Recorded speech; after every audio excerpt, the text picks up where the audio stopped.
আপনারা দেখতে পাচ্ছেন আমার দুই ভাগ্নি আমার সামনে দাঁড়িয়ে আছে। তো আজকে তাদের নিয়ে আমি ভিডিও করতে চাই। তো চলুন তাদের সাথে আমি কথা বলি।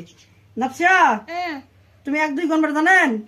গণ তো 1 2 গণ। 1 2 3 4 5 6 7 8 9 10 11 1 2 3 4 5 6 7 8 9 10 11 12 13 14 18 19।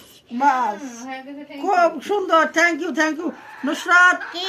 তুমি গজল বলে পারেন? হ্যাঁ। গজল শোনাও তো দর্শক।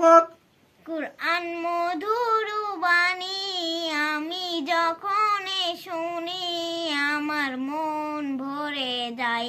শোনো মুসলমানি, কুরআন পড়ে দেখি কত সুখ পাওয়া যায়।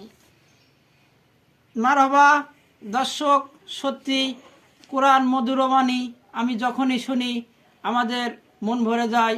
যেহেতু আমরা মুসলমান, আমাদের শ্রেষ্ঠ বই হলো সেই কোরআন। কোরআন যদি আমরা মনোযোগ দিয়ে শুনি আমাদের মন প্রাণ ভরে যায়। তাই আসুন নিজে কোরআন শিখি এবং অন্যদেরকে শিখাতে উৎসাহ করি। সবাই বলুন আমিন।